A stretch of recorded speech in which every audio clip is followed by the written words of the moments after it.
예, 자격 문제로 고민하는 사람이라는 제목으로 하나님 말씀 증거하도록 하겠습니다. 우리나라에서 한 400만에서 500만 권 팔린 책이 있죠. 연탄길이라는 책이 있는데 이철환 작가 이분이 쓴 소설 가운데 눈물은 힘이 세다 그런 소설이 있습니다. 자전적인 소설 같습니다. 그 내용에 이런 게 있습니다. 대학 입학식에 이제 갔는데 지도 교수님께서 방으로 오라 그러더랍니다. 그래서 방에 갔더니 의외의 얘기를 하더라는 거예요. 자네가 우리 학과 꼴찌로 들어왔네 그러더라는 거예요. 자기도 뭐 겨우 붙은 건 알았지만 꼴찌인지는 몰랐다라는 거예요. 근데 입학할 때부터 꼴찌다 그러는 소리를 들으니까 별로 마음이 편하지 않더랍니다. 근데 지도 교수님 그때 말씀이 인상적이더라는 거예요. 자네는 두 가지를 인정해야 되는데 첫째는 자네 인생 가운데 그늘이 있다는 것을 인정해야 된다. 지금 꼴찌한 것이 그늘이라는 거죠. 그늘이 있다는 것을 인정해야 된다. 그리고 또 하나는 그늘이 있다는 것은 바로 옆에 강한 빛이 있다는 것도 인정해야 된다. 이 마음이 와닿더라는 거예요. 지금 꼴찌라는 것은 그늘이로 나타나지 않습니까? 그런데 사실은 빛이 없으면 그늘이 있을 수도 없죠. 한 발자국만 더 나아가면 강력한 빛이 있으니까 그 빛을 인정하고 붙들라고. 자네 그 길을 걸어갈 수 있겠나? 내가 기대해도 되겠나? 그때 예. 그러고 난 다음에 자기 인생이 변화됐다. 뭐 그런 내용이었습니다. 우리 인생 살다 보면은 상처들이 있습니다. 인정받지 못했던 그늘들이 있고요. 또 직장 갖지 못한 그늘, 가정 불행으로 인한 그늘. 사람 만나보면 그늘이 없는 사람이 누가 있겠습니까? 다 그늘들이 있습니다. 근데 그 그늘 바로 옆에 빛이 있다는 것을 인정하는 것, 이게 일어서는 사람의 특징이라는 것입니다. 제자들을 보십시오. 십자가 이후에 다 배신하고 도망쳤던 제자들입니다. 이 그늘도 이런 그늘이 없죠. 아마 기가 죽어 있었을 것이고 거기 보니까 뭐 고기나 잡으러 가자 그런 거 보니까 인생 포기했고 도망 다녔던 사람이고 무엇보다도 자격 없음을 느꼈던 사람이에요. 여러분들도 그런 마음이 있지 않습니까? 이게 예배를 드리는데 나는 예배 드릴 자격이 없어. 선교 가자 그래도 선교 못 가는 분들 중에 상당수가요. 나는 선교할 자격이 없어. 나는 목사할 자격이 없어. 나는 집사할 자격이 없어. 이렇게 자격이 없다라는 문제에 부딪히게 된다는 것입니다. 근데 예수님이 기막힌 제외를 하죠. 부활에 예수님께서 갑자기 나타나신 거예요. 그때 이 자격 없는 제자들이 느끼는 감정이 뭐였겠습니까? 심장이 멎을 것 같고 또 부끄럽겠죠. 근데 예수님께서는 가슴 아프게도 처음 만났을 때의 모습을 재현하죠. 누가 보면 5장 보면은 제자들 처음 만났을 때 깊은 곳에 가서 그물을 던지라 그랬더니 뭐 미어 터지게 그물 잡았죠. 이번에는 오른쪽에 그물 던지라 그러더니 또 많이 잡았어요. 이 처음 불렀을 때의 모습을 기억나게 만드는 거 아닙니까? 그러니까 더 자격이 없음을 느끼는 거죠. 그렇게 말씀 듣고 그렇게 사랑받았음에도 불구하고 나는 배신했어. 나는 주를 버리고 도망쳤어. 자격 없다라는 거죠. 그러니까 우리도 지금 예배드리는 성도 가운데 그런 마음들이 있는 분들이 있을 것입니다. 나는 배신했었는데, 나는 죄가 많은데, 나는 성격도 안 좋은데, 나는 뭐 나이가 많은데, 나는 뭐 아기 엄마인데, 뭐 나는 아픈데, 뭐 나는 무능한데, 나는 평판이 안 좋은데, 뭐 이런 것들을 가지고 자격이 없다라고 생각을 다 하고 있다라는 것입니다. 베드로보다 이런 마음을 더 크게 느꼈던 사람이 누가 있겠습니까? 예수님께서 옛날 이름 부르잖아요. 요한의 아들 시몬아. 베드로인데 베드로가 안 부르고 옛날 이름으로 시몬아, 내가 이 모든 사람들보다 나를 더 사랑하느냐? 내가 주를 사랑하지 주께서 아십니다. 내 양을 먹이라. 또 묻죠. 요한의 아들 시몬아, 내가 나를 사랑하느냐? 이제 괴롭죠. 내가 주를 사랑하지 주께서 아십니다. 내 양을 치라. 세 번째 또 묻는다고요. 요한의 아들 시몬아, 내가 나를 사랑하느냐? 이제 근심했다고 얘기합니다. 막 근심하면서 내가 주께서는 모든 것을 아십니다. 내가 주를 사랑하지 주께서 아십니다. 그래서 내 양을 먹이라. 이게 무슨 얘기입니까? 왜 세 번 반복을 했죠? 뭐 점증적인 거, 뭐 그런 것보다도 강조를 위한 거라고 생각합니다. 다시 출발하기 위해서 필요한 거는 뭐 배신을 했던, 뭐 죄를 지었던, 넘어졌던, 깨졌던, 상처가 있던, 그늘이 있던 그런 거부터 계산해서 시작하는 게 아니고 모든 것의 시작은 나를 사랑하고 있느냐, 이 사랑에서부터 시작이 돼야 된다라는 것을 강조하기 위한 거라고 생각을 합니다. 우리 총을 쏠 때도 0점 조준이라는 게 있잖아요. 몇 발 쏴가지고 조준을 맞추는 거 있죠. 지금 예수님께서 지금 우리 인생의 0점 조준이 뭐냐? 다른 거 맞추는 게 아니라는 거예요. 예수님 사랑하는 것에 초점을 맞춰야 된다는 것입니다. 예수님 사랑하느냐? 그래서 세 번 물어보는 거예요. 0점 조절하려고. 사랑하느냐? 사랑하느냐? 사랑하느냐? 그래서 이게 삼각형이 나오면 정확하게 초점이 맞춰지겠죠. 예, 난 주님 사랑합니다. 그것으로부터 시작되면은 승리하게 된다는 것입니다. 이번 우리 말레이시아 선교를 떠났는데 55명 갔는데 내용들 보면은 사람들마다 다 자기 자신이 자신 없다고 생각했던 사람들 많을 거예요. 어떤 사람은 진짜 액면 그대로 배신했던 사람도 있어요. 그죠? 배신자예요. 내가 봐도 배신자예요, 그 사람. 성격 진짜 안 좋아요. 어딜 가나 맨날 부딪혀. 그리고 나이 많은 분들 있잖아요. 나이 많고 거기다 또 잘 걷지도 못해. 비판이 없으면. 아기 엄마가 뭔 일을 하겠어요? 그죠? 무능한 사람, 뭐 평판 안 좋은 사람, 욕이란 욕은 너무 먹어서 장수할 분들도 오셨어요. 초신자 또 왔고요. 또 아픈 분들 왔어요. 그럼 이거 다 보면 뭐예요? 자격 없는 사람들 아니에요? 그러니까 이런 걸 보고 자격 따져가지고 선교하는 게 아니라는 거예요. 딱 한 가지 물어보는 거죠. 네가 나를 사랑하느냐? 네, 주님 사랑합니다. 그럼 가라, 그거예요. 오늘도 지금 우리가 다시 묻는 거 그겁니다. 모든 사람에게 묻는 게 뭐냐면, 너 지금 엉뚱한 거 가지고 지금 계산하고 있는데 내가 보는 건 딱 하나야. 내가 나를 사랑하느냐? 내가 주를 사랑합니다. 그럼 됐어. 가. 그 얘기예요. 이게 0점 조준입니다. 이 부분이 반드시 있어야 된다는 것입니다. 그러면 주님께서 부족해도 채워주시고 넘어져도 일으켜 세워 주신다는 것입니다. 꾸마우 찐따 예수 슬람마냐, 이 찬양은 말레이시아 찬양인데, 말레이시아에서 15년 전에도 1위였고 금년도 1위예요. 뭐 그런 거 있죠. 그 사람들은 사계절이 없어서 히트곡도 계속이에요. 그러니까 벌써 한 20년 넘게 1위래요. 이 찬양 꾸마우 찐따 예수 슬람마냐, 인도네시아 말레이시아 그 같은 지역의 찬양이거든요. 자카르타 가도 이거 부르고, 뭐 쿠알라룸푸르 가도 이 노래 부르고. 근데 우리나라 번역을 할 때는 왜 그렇게 하는지 모르겠어요. 나의 피난처 예수 의지예요. 이게 2절인데 2절을 1절로 갖다 놓고 1절 내용이 그거예요. 찐따가 사랑이거든요. 주님 진짜 사랑한다고. 쿠마우 찐따 예수 슬람마냐, 내가 주님 진짜 사랑합니다. 그 얘긴데 가보니까 이슬람권입니다. 고난도 많고 어려움들도 되게 많아요. 그리고 가난한 사람들 많고, 그리고 딱 눈치 보면서 예배 드려야 되고 쉽지 않습니다. 근데 제가 거기서 느꼈던 게 뭐냐면, 이 사람들이 15년 20년 넘게 계속해서 꾸마우 찐따 예수 이 찬양만 부르는 이유가 뭘까? 0점 조준이 딱 돼 있어요. 주님 사랑합니다. 이 출발이에요. 베드로 출발하고 너무 똑같아요. 우리는 지금 너무 거들먹거리는 게 많죠. 겉멋이 많고, 뭐 딴 것도 해야 되고, 이것도 해야 되고, 세련돼야 되고, 멋져야 되고, 거기에 힘이 있는 게 아니라는 것입니다. 우리 출발이 내가 주님 사랑합니다에서 출발되는 거, 그게 말레이시아 교회의 출발이더라고요. 그냥 가는 곳마다 이 찬양 불러요. 특별히 선한 사마리아 학교 그 아이들이거든요. 아이들이 이 찬양 계속 부르면서, 그래서 너무 힘차게 불러서 막 감동이 왔어요. 근데 또 하나는 뭐냐, 그 앞에 걸어가야 될 길이 너무 험난하거든요. 이슬람권에서 믿는 사람으로 살아간다는 게 너무 험난하거든요. 그 의지가 보이더라고요. 어떤 난관과 어려움이 있다 할지라도 이 길 걷겠습니다라고 하는 거. 그래 자연스럽게 2절이 나오는 거죠. 우리 같이 잘 먹고 잘 살기 위한 피난처가 아니에요. 핍박과 죽음의 위협 가운데 놓여 있는 사람들에게 주님이 나의 피난처 대신 예수님이라고, 그 주님만 의지한다고. 근데 우리 한국에 번역될 때 어떤 사람이 해놨는지 그걸 바꿔놨어, 1, 2절을.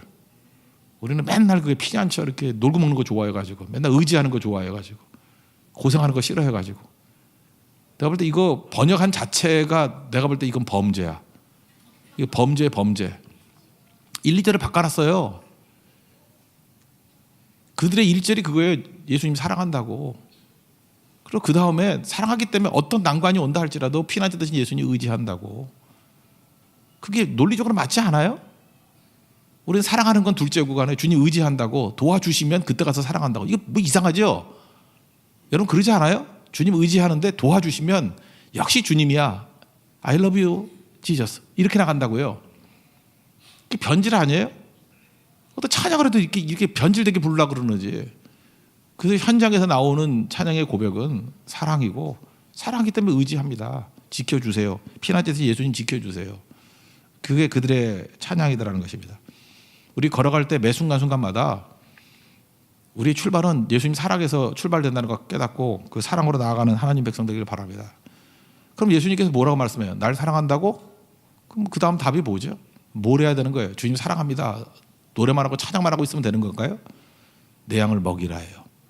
그래서 예수님 사랑과 동의어는 양떼 사랑입니다. 양떼를 사랑하라. 양떼를 먹이라. 양을 귀하게 여기라. 그리고 사람을 귀하게 여기라. 저는 지금도 그래요. 예수님 사랑한다 그러면서도 양떼를 우습게 여기고 막 양떼를 부려먹고 그러는 사람들을 보면은 그건 싹군이죠. 악한 목자죠. 양떼를 함부로 하면 안 되죠. 사람을 귀하게 여길 줄 알아야 될 거 아닙니까? 우리가 성경하는 이유가 무엇입니까? 예수님 사랑하기 때문에 그래요. 양떼를 먹이라 그랬잖아요.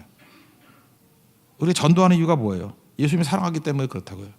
예수님이 사랑한다 그러면서 양떼에 대한 관심이 없다는 것은 다 가짜죠. 이번 말레이시아 선교 가서는 예수님의 에고 에임이 영어로 I am이에요. 나는 스스로 있는 자다, 나다 할 때 하나님의 이름이거든요.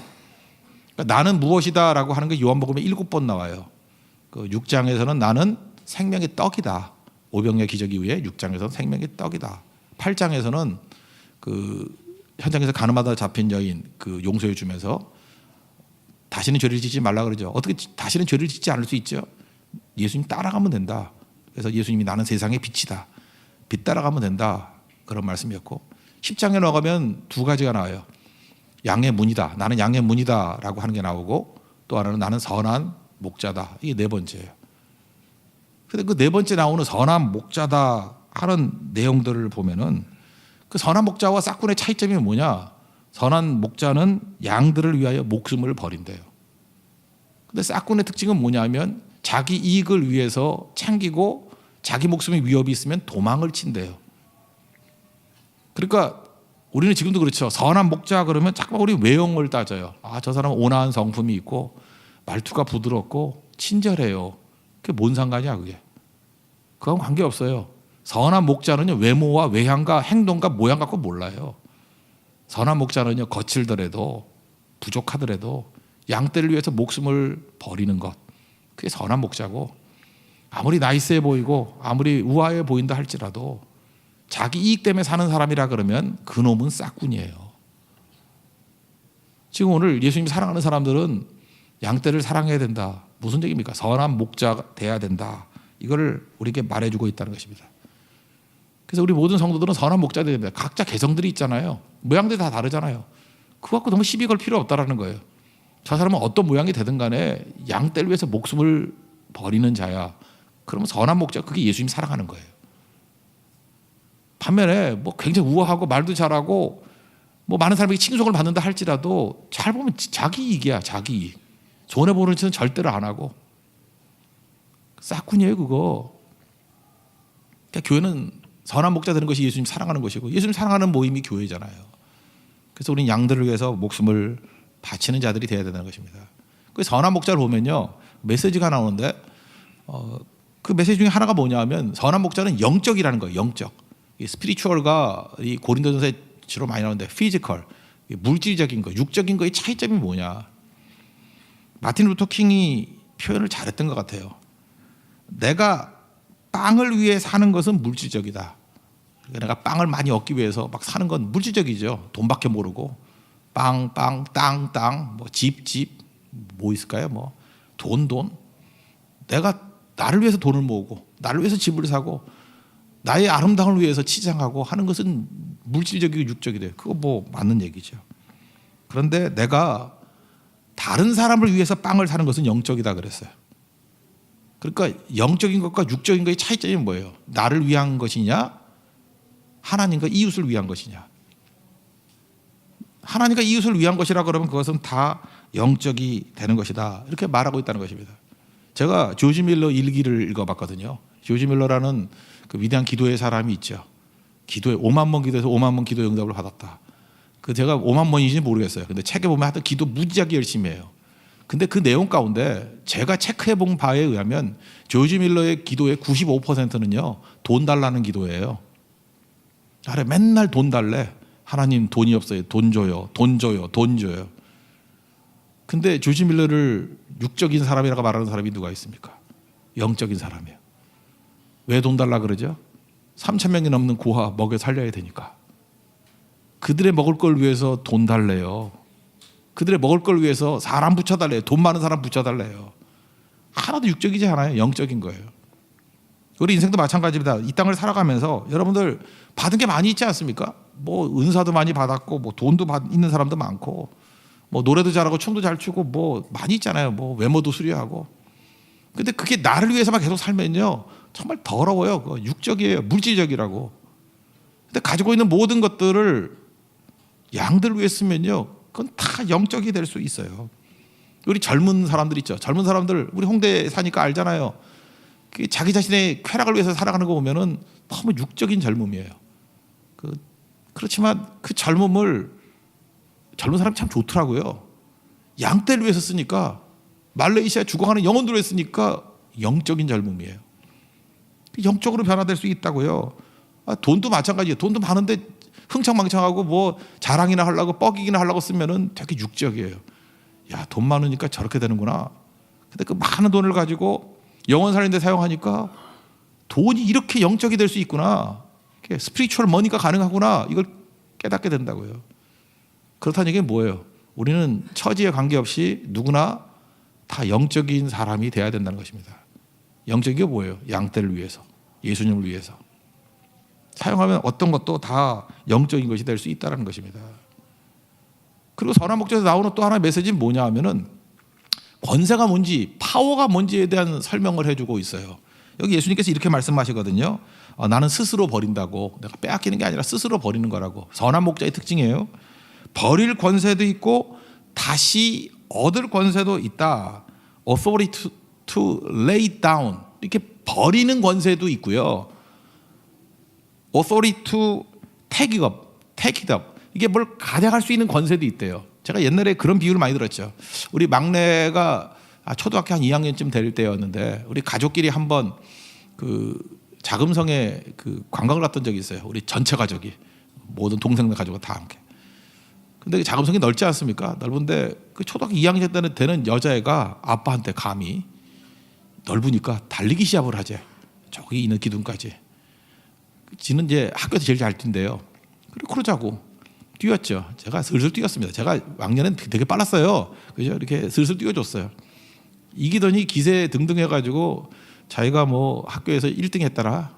아빠도 이제 늙었대. 못 당한대. 막 이러더라고요. 근데 한 번 끝났으면 되는데 또 한 번 하재요. 제가 이겼겠습니까? 졌겠습니까? 그런 교만함을 놔둘 수 없죠. 그죠? 그래서 만방으로 이겼어요. 그냥 훨씬 앞설 정도로. 그래서 1대1이 됐어요. 이게 씩씩거리더니 결승전 하재요. 그래서 제가 결승전을 했습니다. 이겼겠습니까? 졌겠습니까? 이겼으면 개부지요. 예. 졌지요. 져주니까 걔가 그러더라고요. 내가 진짜 최선을 다하니까 이겼다고. 까딱까딱 질 뻔했다고. 그러면서 만족해 하더라고요. 그때 제가 그 경험을 하고 난 다음에 깨달은 게 이 선한 목자에 나오는 예수님의 권세란 개념이에요. 힘이 뭐냐? 많은 사람들이 착각하기를 힘은 이기는 게 힘인지 알아요. 이기고 또 이기는 거. 요한계시록 보면 이기고 또 이기도록 하니라. 이게 힘말로 나오는 적그리스도의 특징이에요. 그냥 힘만 주면 죽어라 이기려고만 하는 건 적그리스도라고. 근데 예수님의 능력은 뭔지 아십니까? 여기 보세요. 버릴 권세도 있고 다시 얻을 권세도 있다. 무슨 뜻이에요? 이기고 싶을 때 이기고 지고 싶을 때 지는 게 권세예요. 진짜 아빠의 권세가 있었죠. 지고 싶을 때 져줬잖아. 이기고 싶을 때 교만함을 위해서 이겨주잖아요. 또 사기를 위해서 또 져주잖아. 이게 권세예요, 권세. 하나님께서 우리에게 권세를 주신 이유가 뭔지 아십니까? 살리기 위해서 필요하면 버릴 수도 있고요. 필요했으면 다시 얻을 수도 있는 거예요. 그게 권세예요. 목자가 그런 거 아니에요? 목자가 양들을 위해서 어떤 때는 혼내는 게 살리는 거라면 혼내주기도 하고요. 먹여야 되는 것이 살려야 될 때 먹이기도 하는 거. 그게 권세죠. 지금 병 들었는데 먹으면 다치는데 계속 먹을 거 주는 게 무슨 권세예요. 그게 정신이 나간 거지. 양떼를 사랑한다는 거 바로 그것입니다. 목자의 권세를 회복하십시오.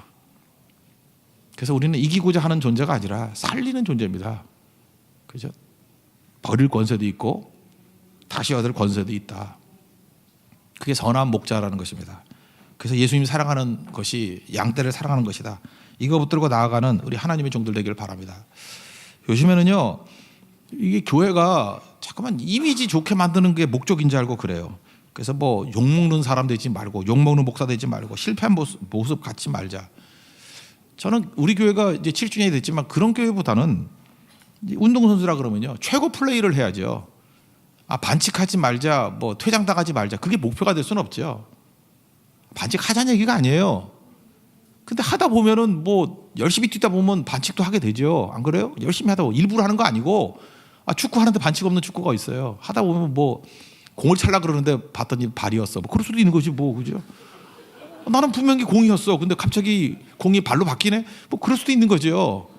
절대로 발을 차면 안 돼. 나는 크리스찬이니까. 그러면서 그냥 발 없을 때만 공을 차면 그거 뭐야? 아무것도 프리킥 빼놓고는 없지. 발이 없을 때 공을 차는 거는.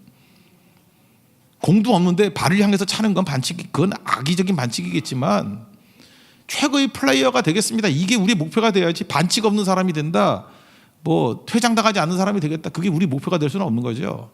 교회도 마찬가지예요. 열심히 뛰다 보면 우리가 뭐 인간이니까 잘못하는 것도 있겠죠. 넘어지는 것도 있겠죠. 그러나 최고 플레이어가 되는 게 우리 목표가 돼야지 욕 안 먹는 게 목표가 되면 되겠습니까? 지금 이상한 걸로 악한 마귀가 교회를 지금 유혹하고 있다는 거예요. 저는 우리 교회도 괜찮은 수준의 교회가 되기보다는 마귀를 두려워 떨게 만드는 교회가 되고 싶어요. 사도행전적인 교회. 그게 양떼 사랑하는 겁니다. 여러분 최선을 다해서 뛰는, 부작용을 걱정하는 것보다는 하나님의 뜻을 향해 매진해 나갈 수 있는 우리 하나님의 종 되기를 바랍니다. 사랑 확인하고 난 다음에 예수님께서 베드로에게 한 가지 더 말씀을 하시죠. 18절과 19절을 보면은 내가 젊어서는 스스로 띠뛰고 원하는 곳으로 다녔다. 그러나 늙어서는 팔을 벌리리니 십자가 진다는 거죠. 남이 내게 띠우고 원하지 아니하는 곳으로 데려가리라. 이 말씀을 하시면 베드로가 어떻게 죽는지 뭐 알고 그러셨다. 십자가에 거꾸로 매달려 죽은 거죠. 뭐 이런 말씀이 나와요. 우리가 예수를 믿으면 처음에는 신납니다. 신나고 막 군중들이 모여들고 부흥이라 그러죠. 재미도 있고. 선교할 때도 그렇잖아요. 뭐 잘 되고 이러면 얼마나 좋아요. 이번 말라기 선교는 전반적으로 은혜스럽고 뭐 다 승리였어요. 다 좋았어요. 그러니까 만족해서 오지요. 근데 이것만 있나요? 그 앞에 지금 뭐가 있다는 거예요? 십자가가 있다는 거죠. 성경은 계속 십자가가 영광이라고 얘기를 해요. 요한복음 7장 39절 보니까 예수께서 아직 영광을 받지 아니하심으로, 이 영광이 뭐냐면 십자가 지는 거거든요. 성령이 아직 그들에게 계시지 아니하시더라. 그러니까 십자가를 영광이라고 계속 묘사하고 있어요. 거친 주의 십자가도 찬양을 보세요. 그죠? 내 평생의 자랑과 영광이 주의 십자가로다 그러잖아요. 그래서 성경에서 말하는 영광은 십자가예요. 저는 지금부터 한 십몇 년 전인가 그런 책들 많이 나왔어요. 목회 리더십. 그래서 목회자는 미래를 내다볼 줄 알아야 된다. 저도 그런 소리 참 많이 했어요. 그죠? 인사이트, 깊이 볼 줄 알아야 되고, 포사이트, 미래를 내다볼 줄 알아야 된다. 근데 제가 이제 시간을 지나놓고 보니까 내다보긴 뭘 내다봐 이런 생각이 들더라고요. 제가 볼 때 그거는 바른 길은 아니었던 것 같아요. 내 생각과 항상 다른 방향으로 갔어요. 세상은 내 생각이 맞지 않아요. 우리는 미래 예측하는 자들이 아니라고. 이거 뭐 일종의 종말론자들도 자꾸 맞춘다 그러잖아요. 주님 언제 오신다고. 똑같은 거와 마찬가지로 미래에 대한 그 흐름은 알겠지만 몰라요. 어떻게 될지. 알고 가는 게 아니라 우리 믿고 가는 거예요. 우리는 예측해서 가는 존재가 아니고요. 어디를 가든지 주님 따라가는 존재예요. 베드로가 미래를 예측하라 그 얘기가 아니죠. 주님 따라가라 그 얘기죠. 따라가다 보면 십자가 지면 지는 거고, 죽으라 그러면 죽는 거고. 여러분들 지금 뭐 마음에 흔쾌히 받아들이지 않는 분들도 있을지 모르지만 주님께서 예수 잘 믿고 가면 우리에게 십자가가 기다리고 있습니다. 근데 주님께서 주신 능력으로 십자가를 능히 지고 이기는 존재, 그게 영광이라는 거예요. 그게 예수 믿는 사람들의 길이라는 거예요. 우린 넓은 길로 가는 존재가 아닙니다. 좁은 길로 가는 거예요. 자격도 없으면서 그냥 주님 사랑한다는 거 하나 붙들고 꾸역꾸역 가는 거예요. 그럼 그렇게 약한 자들을 통해서, 그렇게 부족한 자들을 통해서 하나님이 일하십니다. 그게 믿는 자의 길이에요. 여기 또 초신자들 계십니까? 성경은요 한 번도 우리에게 평탄한 길만 가겠다고 말한 적이 없어요. 예수 잘 믿으면 재미있고 신나는 일만 기다리고 있다 그렇게 말한 적이 없다니까요. 그냥 동행하겠다 그랬지. 할 수 있으면 좁은 길로 가라 그러고 십자가의 길 가라 그러고, 그렇지만 그것이 영광이다 이렇게 말씀하고 있다는 것입니다. 우리가 주님 사랑하죠. 이제 걸어갈 길 뭐 사람마다 다 틀릴 거예요. 어떤 길인지 모르지만 그러나 공통점이 있습니다. 주님이 이끌어 가시는 길 걸어가면 승리하는 길이 될 것입니다.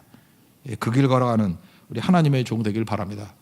그래서 요한복음 14장에 보면은 예수님이 나는 에고 에임이 하는 것 중에 하나가 나는 길이다 그랬어요. 길. 우리가 걸어갈 길이 예수님밖에 없습니다. I am the way. 하나의 길밖에 없다는 거예요. 많은 예수 안 믿는 사람들이 이거에 승질내는 거예요. 왜 예수님만 길이냐고. 요즘엔 다원주의 시대 아니에요. 이 길 저 길 다 있는데 왜 그것만 길이냐고. 여러분 태양이 하나라여서 불편하십니까? 태양이 둘이면 좋겠어요?